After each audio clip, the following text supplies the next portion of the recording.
अस्सलाम वालेकुम।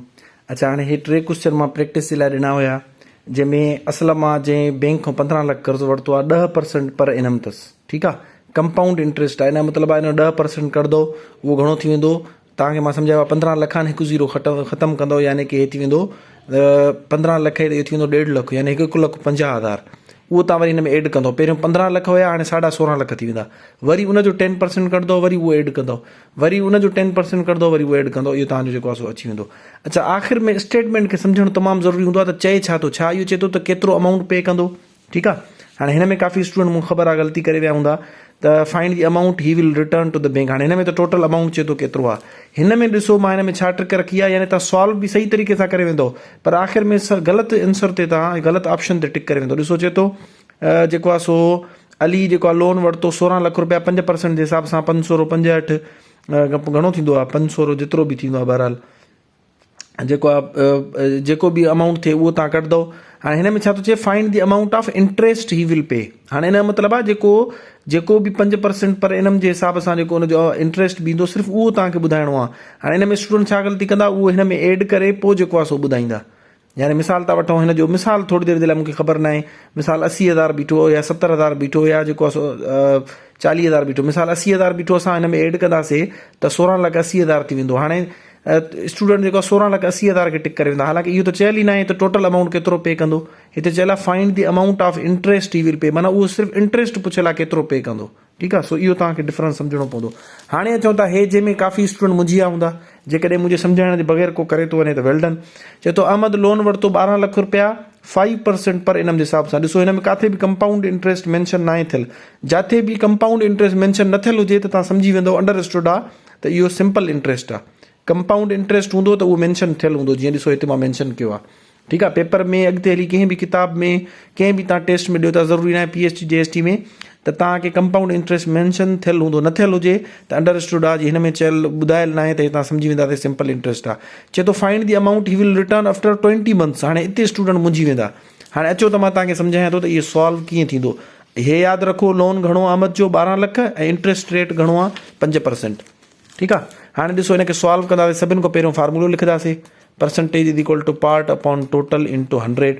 हाणे परसेंटेज घणी आहे 5 ऐं टोटल अमाउंट घणो हुयो 12 लख, 1200,000। लखनि में 5 ॿुड़ियूं ईंदियूं आहिनि, मल्टीप्लाइड बाय 100 हे पी आहे।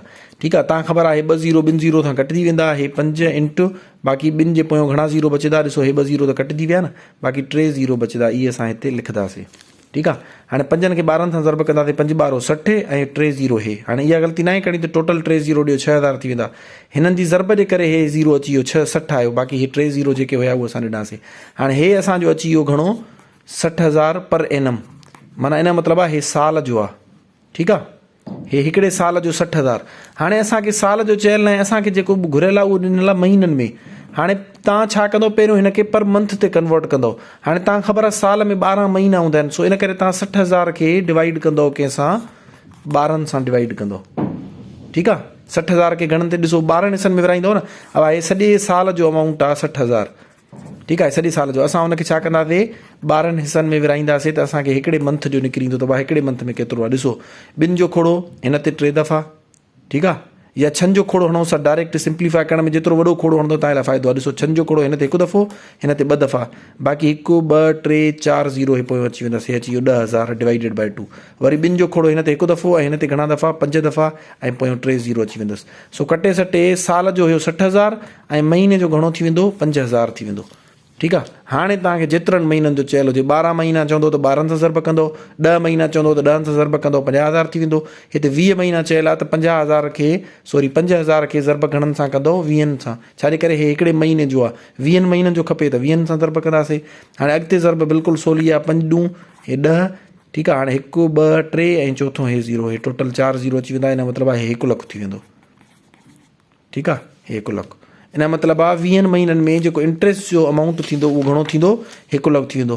पर हिते इंट्रस्ट जो अमाउंट न आहे पुछियल, चए थो find the amount he will return. ठीकु आहे, हाणे इन जो मतिलबु आहे 12 लख हिन वरिता हुया। हाणे हिते सॼी गेम हूंदी आहे, इनखे सम्झण जी ज़रूरत हूंदी आहे। हिकिड़ो ज़ीरो वाधारो अची वियो, 1200 सही हुयो बिल्कुलु। 12 लख हे अची विया ऐं जेको आहे सो 1 लख रुपयो जेको साल में इंट्रस्ट ठहियो। ठीकु आहे, टोटल घणा थी वेंदा 13 लख थी वेंदा। सॉरी 20 महीननि में जेको इंट्रस्ट ठहियो, साल में न, 20 महीननि में इंट्रस्ट ₹1,00,000 ठहियो, ठीकु आहे। ऐं जेको आहे सो 12 लख पहिरियों न वरितो, सो इन करे हे 20 महीननि खां पोइ 13 लख रुपया पे कंदो। हे असांजो छा हुयो, आंसर हुयो। जेकर इन जी जॻह ते 18 महीना चयल हुजे हा त असां 5000 खे 18 सां ज़रब कयूं आहे। जेकॾहिं असांखे 14 महीना चयल हुजे हा, बिल्कुलु आसान आहे न, तव्हां महीने ते कढी वरितो, हाणे जेतिरा महीना चयल हुजे ओतिरनि सां तव्हां मल्टीप्लाए कंदो, सिंपल इज़ दैट। सो हे एतिरो ई आसान हुयो, सिर्फ़ु हिनखे सम्झण जी ज़रूरत हुई। यानी पर इनम ॾिनल आहे, तव्हां साल जो कढंदो 60,000, पोइ हुनखे तव्हां मंथ ते कन्वर्ट कंदो, ऐं मंथ ते कन्वर्ट करण जे लाइ छा कबो आहे, ज़ाहिरी ॻाल्हि आहे, साल में 12 महीना हूंदा आहिनि, साल घणनि जे बराबरि हूंदो आहे, 12 मंथ्स। सो असां 12 सां डिवाइड कंदासीं त असांजो पर मंथ जेको आहे सो निकिरी ईंदो। बाक़ी अॻिते सिंपल कैलकुलेशन आहे, तव्हांखे ख़बर आहे। Thank you so much.